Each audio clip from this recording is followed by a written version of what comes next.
যারা মিষ্টি জাতীয় খাবার খেতে পছন্দ করেন না বা মিষ্টি জাতীয় খাবার খান না, তারা ঝটপট বানিয়ে ফেলুন বিকালের এই ঝাল নাস্তাটি। মাত্র 2 টুকরা চিকেন এবং শীতকালীন কিছু সবজি দিয়ে আমি খুব সহজেই বানিয়ে ফেলেছি বিকালের এই ঝটপট এবং খুব সহজে নাস্তাটি। বাহির থেকে মুচমুচে কিন্তু ভিতরে সুস্বাদু এবং মজাদার চিকেনের পুর।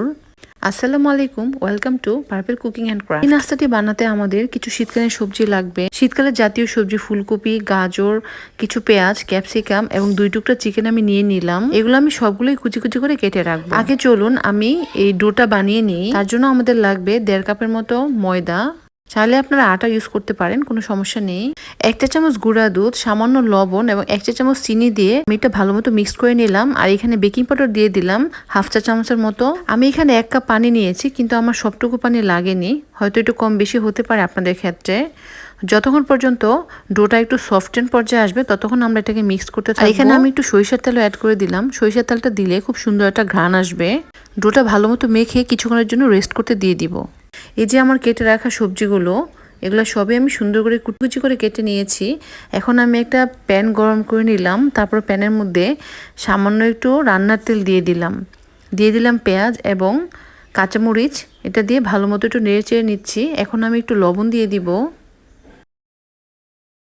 পেঁয়াজটা ব্রাউন হয়ে আসলে এখানে আমি দিয়ে দিব আদা বাটা 1 চা চামচ, রসুন বাটা 1 চা চামচ এবং পেঁয়াজ বাটাও 1 চা চামচ দিয়ে আবার ভালো মতো একটু নেড়ে চেড়ে নিব। আর সামান্য একটু পানি দিয়ে দিব মশলাটা কষানোর জন্য।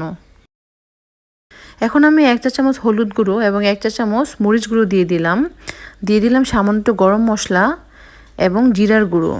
এগুলো 1/2 চামচ করে দিয়ে দিব। মশলাটা কষানো হয়ে গেলে এখন আমি সবগুলো কেটে রাখা সবজি এবং চিকেনগুলো দিয়ে দিব।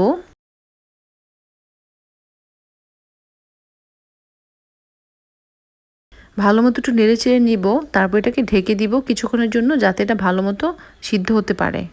আর সামান্য একটু পানিও দিয়ে দিব। মাঝে মাঝে ঢাকনাটা তুলে একটু নাড়াচাড়া করতে হবে।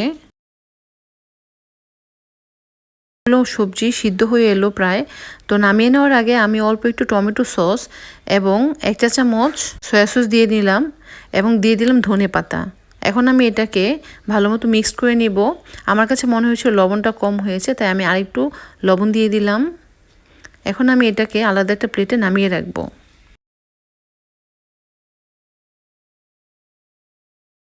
এখন আমি ময়দার ডোটাকে ভালো মতো একটু মেখে নিব। যতটুকু সম্ভব ভালো মতো মথে নিতে হবে। আমি বেশ কিছুক্ষণ মথে নিলাম।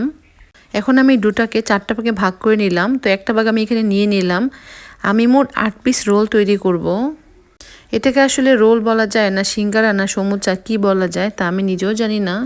তো ডোটাকে আমি একটু লম্বাটে করে বেলে নিব। তারপর আমি মাঝখান দিয়ে কেটে নিলাম, ভিডিওতে দেখতেই পাচ্ছেন। এখন আমি চিকেনের পুরটা দিয়ে দিব, দিয়ে ভালো মতো একটু হাত দিয়ে চেপে নিব। এখানে আমি একটা পেস্ট তৈরি করে রেখেছিলাম, অল্প একটু ময়দা এবং পানি দিয়ে পেস্টটা তৈরি করে রেখেছিলাম। পানি এবং ময়দার মিশ্রণটা দেওয়ার পরে রুটির যে অংশটা বন্ধ করতে চাই সেই অংশটাতে আমি দিয়ে দিব। তাহলে ভালো মতো মুখটা বন্ধ হয়ে যাবে, সিল হয়ে যাবে, ডোটা ভালো মতো লেগে থাকবে। এখন আমি এগুলাকে একটু ফ্রাই করে নিব। একটা প্যানে আমি তেল গরম করে নিলাম। তেলটা সামান্য গরম হয়ে আসলে এক এক করে আমি সবগুলো পিঠা দিয়ে দিব।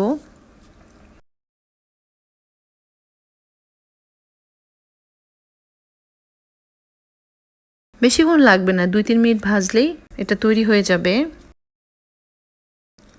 রোলগুলো যখন হালকা হালকা একটু ব্রাউন হয়ে আসবে তখন আমি এগুলোকে উঠিয়ে নেব। এখন এটা গরম গরম সস দিয়ে পরিবেশন করার পালা। সস ছাড়াও এটা খেতে ভালো লাগবে। আমি একটা ভেঙে দেখিয়ে দিচ্ছি ভিতর থেকে এটা কেমন হয়েছে।